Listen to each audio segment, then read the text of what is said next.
Hey, welcome back to the Joshua Shultz Podcast. Pew, pew, pew, pew, Uh, pew. I'm realizing we haven't done a podcast since before we decided to film Boogeyman and film Boogeyman. I think that was like a year ago almost. It's got to be coming up. I know that it was coming up in my memories or something on my camera roll. Yeah, I think the last time we did a podcast, God, maybe it's been a year.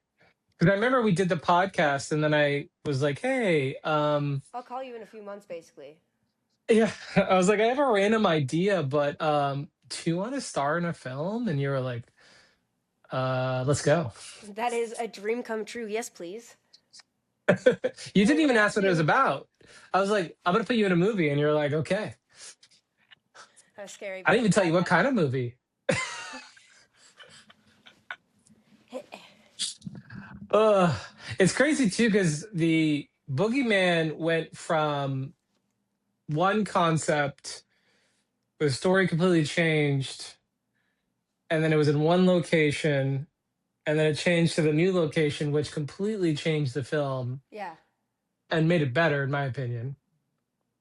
Um, and then I don't know how many people know this, but you not only star in the film, but you produce the film. Yeah.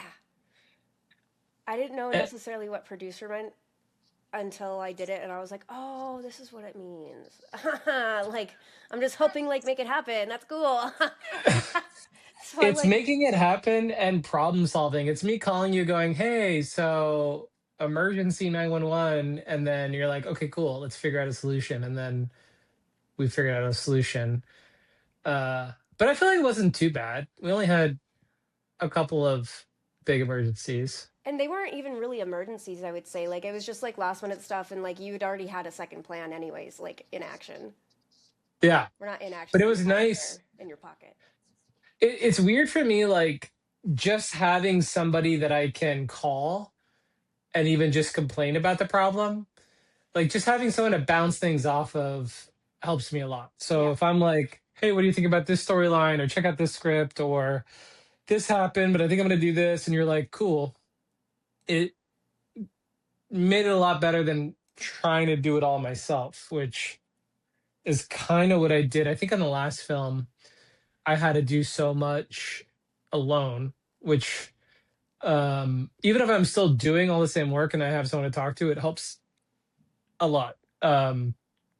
But also, this is kind of the first interview since Boogeyman, so Yeah. we could get a little bit into, because I have very purposefully not released anything about the story, but I've been keeping uh, myself very good about not posting anything because I'm like, no, it's better if I don't. It's better if I just get to post things later on and, look back on it more. yeah, when everything's ready. For everyone listening, the trailer is done. Um, It's so cool. it's as much as we could put in a trailer about a short film where we're not revealing any information, but it that will be coming out probably in about a week after this podcast drops. um because also currently the new Black Veil Brides record just dropped It yesterday, did. and the new Andy Juliet music video dropped for I their saw song that Cut. too. It looks so good. Right, the what is it, the Corpse's Bride Yeah, theme. it um looks amazing. that looks badass. And I know today Black Veil Brides is at Rockville in Daytona Beach. It's a big like music festival. So anyway, I want to wait a little bit for the album and the music video, and then we'll drop the trailer. For sure. um and we are still in the editing phase, but Wheezy plays, um as much as I could say she I was plays. about to say, oh, are you about to? Well, you play, your character's name is Emma, and you are the sister of Juliet, Yeah. and I guess the sister-in-law of Andy. So Andy's character is Bruce, and Juliet is Rachel, and you are Emma. Hmm. And it's pretty much all of the characters in the film because it all kind of takes place for the most part in one location. Hmm. Um, but yeah, what was your experience like working on Boogeyman? It was really cool. It was better than I could ever imagine, especially being my first time like doing any kind of acting stuff, especially in front of other people. I am very aware that I'm small and kind of cute and stuff, and people kind of, not on purpose, but the infantilization comes in of where like, I'm younger than I see, or I'm younger than I am, or yada yada. So I was a little nervous about like not necessarily that by any means because anybody gave off those vibes, but more so just because it always happens. But I felt very adult. I felt very like respected, and I felt like, you know, especially like I kept telling it to one of the other camera guys, but I was watching. Gosh, what's his name? Why can't I remember his name? Brian? Brian. I was watching Brian and hearing him working with the crew in the background as things were going, and like just hearing him like, "I'll buy that for $3," or "I'll buy that for $1," or just just saying random things that now because I'm getting more into movies, I'm understanding. But it was fun hearing him work with people because he was always so positive. He was so fun to work with. He was, it was fun. It was silly. It was stressful for sure. But everybody seemed to just have the best time doing it. I had the best time doing it. I love that. Yeah, I mean, I was really blown away with the crew because that was my first time working with this Yeah. crew in Florida since I'm from LA and I moved here and I had to assemble a new team. Right. But it was the best team I've ever worked with. No one ever complained. No. Um, in fact, the second day we were supposed to be done filming in the attic by like noon, and I think we finished at like 5 p.m. And so we were really far behind, and I was getting a little like worried, but I didn't have time to really be stressed because you just have to go into like focus, lock it in mode. Yeah. If I worry and I slow down, that's the worst thing I could do. So the only thing I could do is like get through all the shots as fast as I can at the quality we need. And there was even a couple of times where like I almost sacrificed the quality on a shot so we can get through it. And I looked at Ryan and then I was like, we could take a little bit longer and do it right. And he was like, well, let's do it right. Yeah. And when we wrapped, I think it was like 4 in the morning. Um, Something. Yeah. Something like that. And I was expecting the crew and people to like rush out of there, but the location surprised us with a cake, like a that's a Yeah. wrap cake. I felt so bad. I missed And that. That was the night I got sick. I know I was, and I remember looking at you too, because I was like, where's Wheezy and one of the other people, the other team members there that was filming behind the scenes was like, she needs to go rest. I looked at you and I was like, fuck, she needs to rest. Like, there's no even arguing that point. And I didn't know before that because I was busy directing. And I was And I was doing a really good job of just putting up the face for so long, and then I got to sit down for a little bit, and I was like, oh no, it's yeah, setting in. I was like, this lady might be possessed for real. Um, but when we wrapped, there was a few people that kind of picked off around midnight.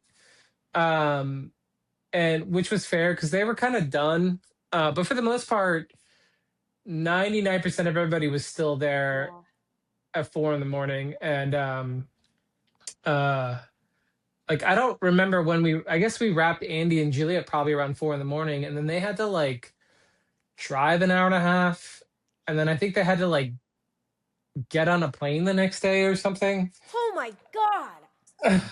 um, and so I was like rushing to try to get them out. Anyway, we wrapped and everyone's coming around for cake, and I'm expecting the crew to like just get out of there and like be grumpy, but everyone was smiling and they were like, this is the best shoot we've ever been on. When can we do this again? And I was like, that's the best compliment I think for a filmmaker, because we also got a lot of quality stuff. Like, Oh yeah, like when everybody, because we all kind of locked in at the same time. I saw a couple different times where it was just locked in, done. Yeah, some of those shots. yeah, there. I will say, like, for me as a director, is the first time I've watched a rough edit and been like, all of the acting is incredible. Good. That's Where great. past projects, I'm like, this acting's really great, but this is not great. How do I hide that? This time it was like, okay, the acting's incredible, the cinematography is incredible. Now, what is the best edit that's going to tell the story? And then um, we did have to do a reshoot to pick up some shots. And I was sad that you weren't there, but it was like a month later or something like that. Yeah. And originally we were gonna shoot for like an hour. We only needed like 2, 3 shots. But then while Ryan and I were there, we're like, what about this? What about this? What about this? And we got all of these extra shots. And then one shot I just randomly thought of, like Andy sat down a certain way and I was like, hey Andy, could you just do this? And he did. And then when I went back to the edit, that thing saved an entire scene and made it way better. And I was like, fucking thank God we did that. That's Um awesome. uh but I was really impressed by you because the first time I think I directed you as an actor was the car scene. I And think that, yeah, or yeah, it's either that or the crying. I can't remember now. It's no, the crying was day two. okay. That's right. So yeah, it was the crash or Yeah, the. so Are you able to edit this? yeah. Sorry, I couldn't remember what you said, so I just. I might keep that in there. Because I don't know what or how or anything. Um Oh, the car scene. Yeah. the car scene. Um but you I, one thing I've learned as a director is it's my job to help facilitate an environment that's safe for an artist to be an artist. And so I could tell with you, once you got in the car and you like did a take or two and you saw how everything was moving and you just kind of relaxed, then you naturally just were killing it as an actor. Like there's a certain thing I look for in an actor when I'm directing that makes something feel real or truthful, as opposed to like, look at me, I'm acting, which feels like a lie. But like when you're really being the character, um, it we're doing make believe, but there's like a truthfulness that you brought to it where I honestly believe you were having that moment or that emotion with Juliet.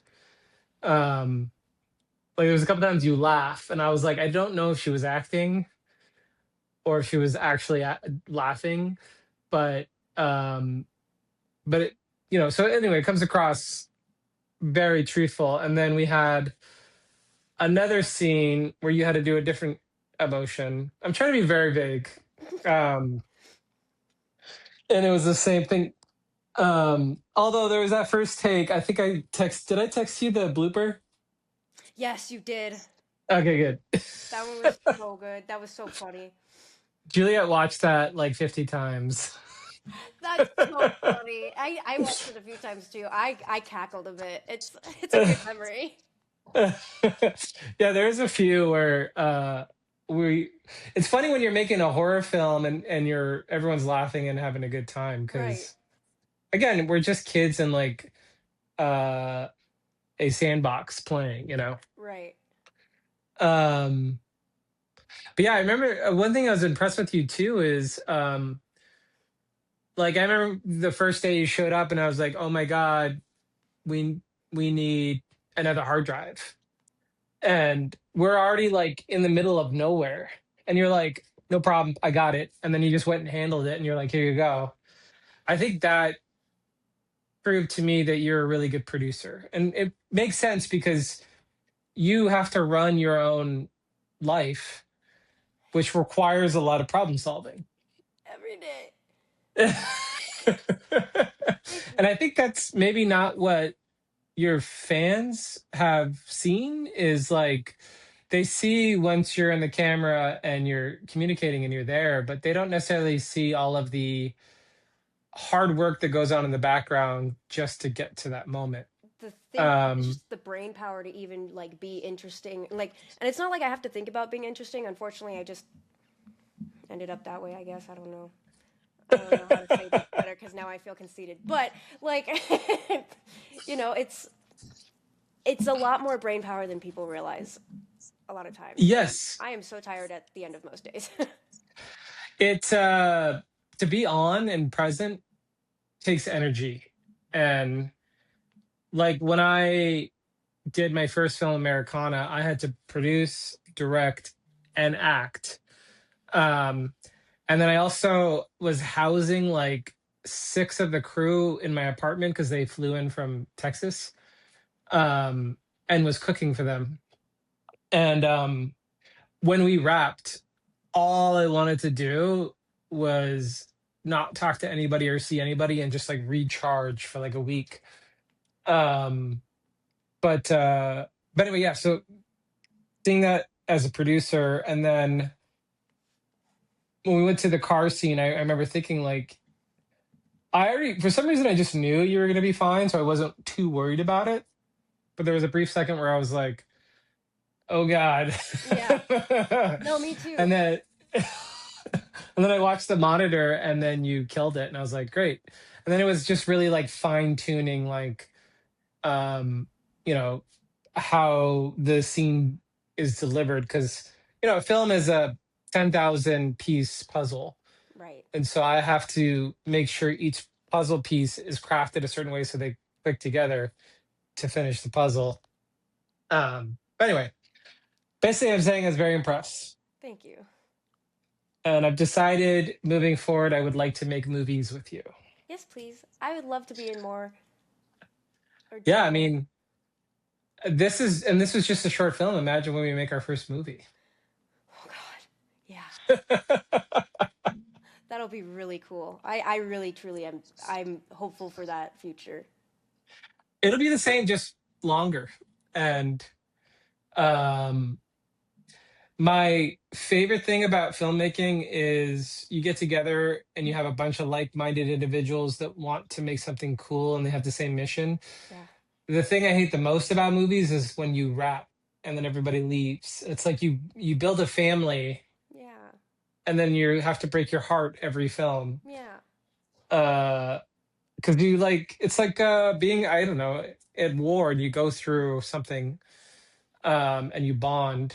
I don't even know what it was like in your guys' Airbnb because I had my Airbnb, but it was just Catherine and I, and she was she was in a room across the hall, and she was busy working on all the Yeah. food, and then I would go home and like look at the script and plan out the next day, and sometimes I wish that we could just have like a huge Oh, house I know. where everybody just is there together. You know what I mean? It's always so fun doing that, but it's always so hard to find something that's accommodating like that. I mean, in our Yeah. Airbnb, we didn't even get to hang out much because it was filming, going home, filming again, going home, and exhausted doing like 14, 15-hour days, and some of them even longer. Whoever, I mean, who I was staying with, absolutely so much longer. I don't know how they were functioning. I know. I was impressed. I remember the second day. I got there early the first day, and then I got there early the second day because I think I only slept like 2 hours or something. Mhm.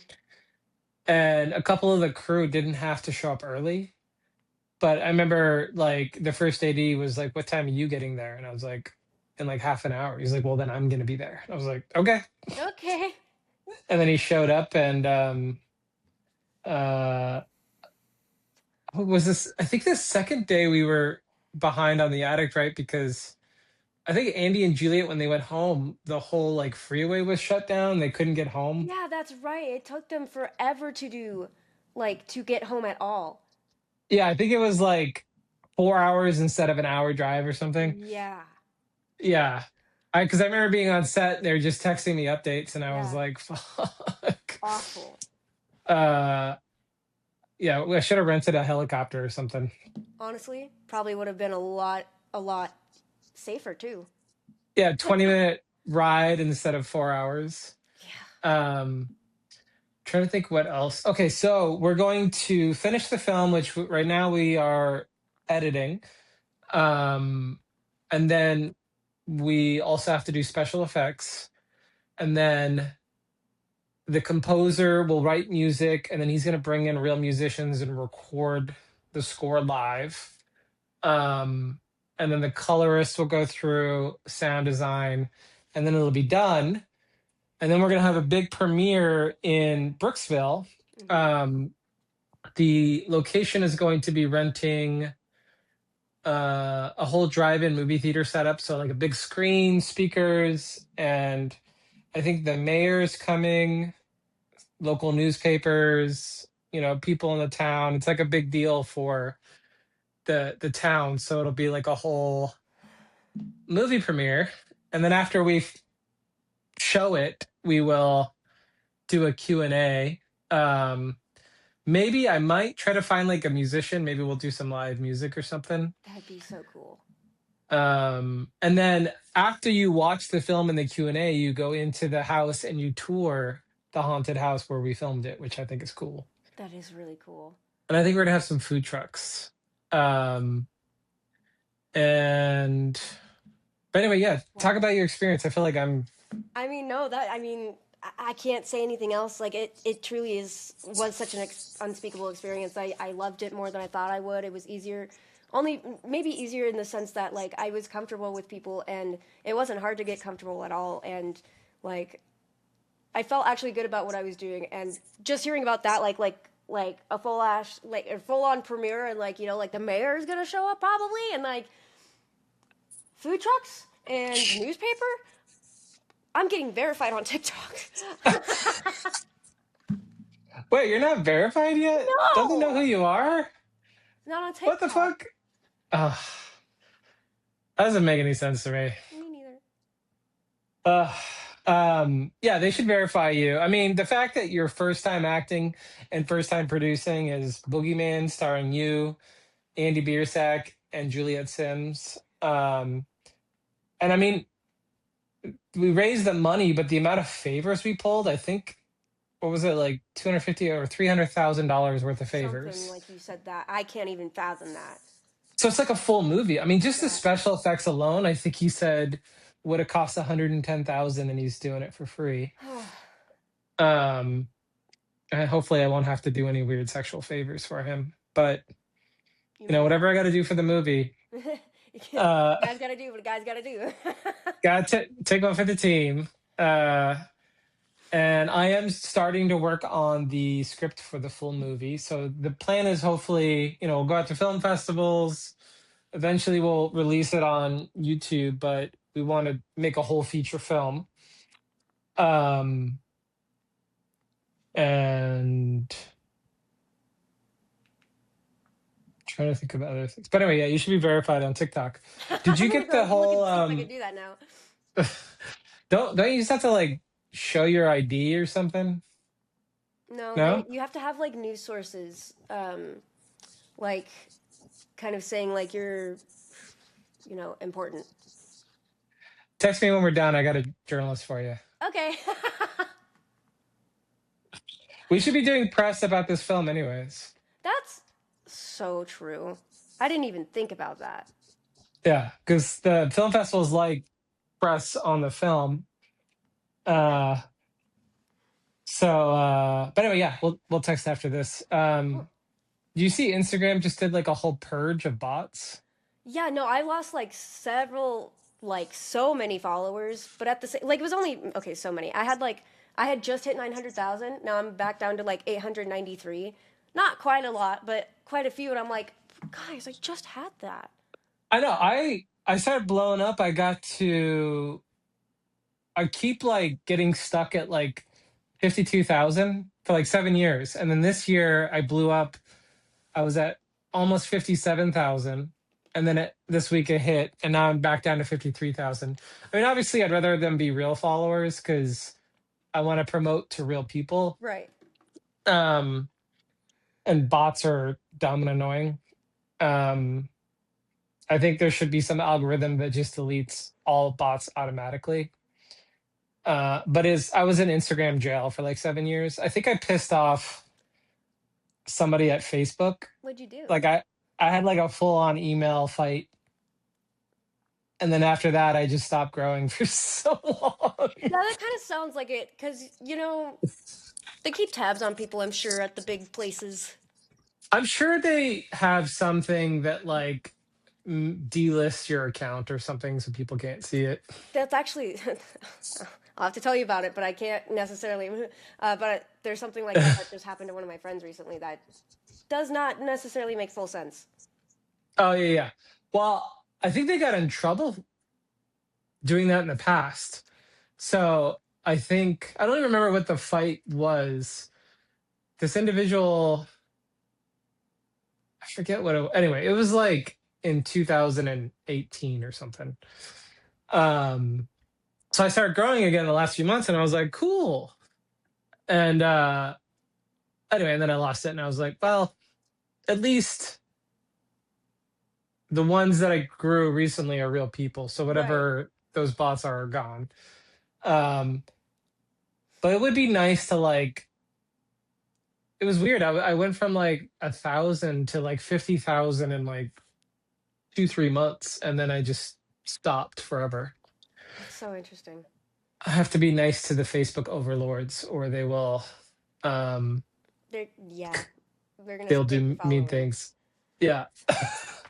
um, and then my production company account this week, um, I posted a video and it went viral and I got like 3,000 followers in like a day. Hmm. And I don't know why. I honestly, I don't understand social media. I just post shit Yeah. and I gave up learning algorithm because they change it every like 3 months. Well, right. There's no way that you can fully learn it, and you just go with the. If once you have a following, it's kind of easier to go with the flow. But trying to get a following is so difficult when you have nothing. Yeah.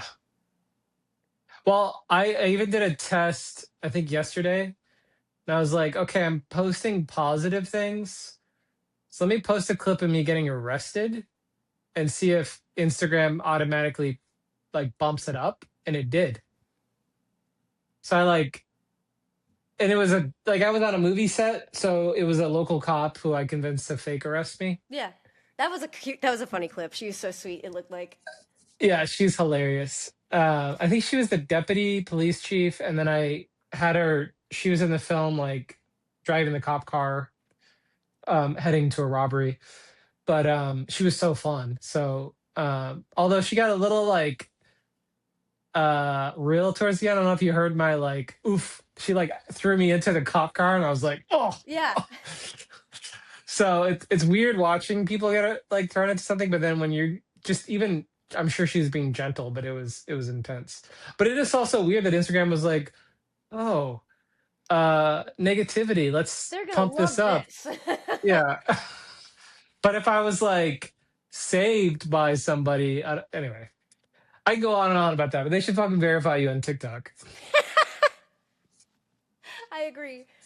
What is this bullshit? Oh my god! As I'm saying that, there's like 3 or 4 police cars just pulled up outside. All right, Josh. Sounds like you gotta go. No, they're not. They're not coming to my place. One of my neighbors is a cop, so maybe his buddies are coming over. Ooh. It's got to be a thing, right? You just call your bro, and then all your cop buddies roll up in the cop car and barbecue or something. Maybe, possibly. I don't know. My brother just became a cop, and I have no clue how that works out. Man, if my brother was a cop, I would get him to prank all of my friends. That's such a good idea. I have not even thought about that. I was gonna prank. I'm not going to now, so if she sees this, but I was gonna prank Juliet. Yeah. Uh, because I'm gonna work with her soon, and my neighbor's a cop, and I was gonna have him fake pull me over, but I know he would not do that because that is unprofessional, and he would never do that if anyone's watching this. But I was gonna ask, and I'm sure he was gonna say no because that's unprofessional. Yeah. But anyway, That's funny. it would be fun to prank like have him pull me out of the car or something, pretend like there's a warrant for my arrest. Yeah. Um, maybe have him like fake plant drugs and she sees it and she's like, "What the fuck?" But Like a whole elaborate. Okay, this is no longer a prank. This is just traumatizing. this is the kind of prank that I would pull though. Um, but anyway, yeah. What else do you want to say about Boogeyman? Boogeyman, I'm really excited about it, and I can't tell you how or why, but I have a really good feeling about it, and I think a lot of people are going to really enjoy it. And I think it's going to be a new chapter for all of us in our lives in the industry of art and creation. Okay, I'm gonna clip that. That was amazing. I agree. I feel like when we wrapped, I mean, well, I felt this while we were filming, but when we wrapped and I looked at the footage, I was like, we we captured something special. We Like made this doesn't something. happen every day. There was just the right formula of people and everything. Um, and because I directed a few narratives, I was like very calm and like I knew exactly what I needed. And so it was great to just like work with the actors, you, Andy, and Juliet, Yeah. and kind of get that performance that we needed. Um, anyway, so if anyone's paying attention, we're gonna release the trailer. Um, we'll have a premiere. It'll go out to film festivals, so I'll be making like announcements if it's playing in this city or that city where you can go watch it in So keep theaters. your eyes peeled. Keep your eyes peeled. And I guess maybe I'll do an update before the trailer comes out so you know when to pay attention to it. And then also keep your eyes and ears out for future fundraisers for the next short film we're doing, which is called For Love, but also the feature film Boogeyman, which Wheezy is going to also be in For Love. She has an important part. So she's going to go from horror to romance. Such a change, but I think, like doing a variety isn't a bad idea. Yeah, well, you're an actor, so you Yeah, are you're right. I forgot. whatever the character needs. So what's new with you? Do you have any trips planned? What's going on in the Wheezy world? Gosh, right now, I mean, trips planned. I have VidCon. I'm an invited creator at VidCon this year, so that's going to be very fun. I have. Well, that's the next coming up trip. That's in June. Not much else is going on. I'm just working on stuff here. I just moved, so I'm just still trying to get production all going for like Wheezy's Mediocre Kitchen, and then down here as well. And that's going pretty smooth. I'm just right now. I'm home. I'm streaming for a bit up until June, basically, and then June is when I start traveling a bunch of places and start work again in conventions and yada yada. Do you have any in Florida? Not that I'm aware of at the moment. I've been Oh, wanting to see if there's any coming up, but I haven't had the chance to even look. oh, okay. What did you say? Wheezy Kitchen? Wheezy's Mediocre Kitchen. That's What my is that? YouTube staple. Are you? Do you have like a cooking show? Kinda, yeah. I started it about a year ago, and it's just, the whole thing is like, hey, this is our first job at Walmart, and we're here in the bakery or we're here in the, deli, whatever we're making, and we're just gonna do our best. And usually, I screw up several times. Sometimes I do perfect. But yeah, I do it every That's Friday on Twitch, and then a video goes out every Friday on YouTube for that. that's fun. I love that. Um, Sweet. Do you have any questions for me? How you doing? I had a root canal 2 days ago, so I'm doing much better. Um, Back to my working out routine. I'm also working out for the Love short film. Got a photo shoot with Juliet on Tuesday. Um, Possibly some Black Veil Bride stuff coming out also. Um, and trying to think what else. I'm getting used to my black cat who is currently hiding from the dog. Yeah. Um, and Yeah, kind of. I'm writing 4 films right now and editing the short film, and I'm taking a NYU class on film writing Oh, that's really cool. and working out a lot. Um, so I have like a lot of excitement and energy behind movie making now. So I'm trying to like get all that ready so that hopefully we're off. Just shoot a movie, Yeah. come back, shoot a movie, come back. Um, there's even a western that I'll talk to you about later. That I think you'd be cool in. Obviously, we'd have to make up your tattoos, Oh yeah. I mean, I've but got a few of them. Is that okay? we would probably make up your body and then put you in like the old Victorian Western outfit. Fair enough. But it's a really cool story um, called The Wife, which I'll tell you about. Um, anyway, yeah, we'll wrap this up and then text me about the journalist. And um, and if anyone's watching this and they want to submit questions about Boogeyman, we will answer what we can answer. But otherwise, keep an eye out for the trailer. Yeah.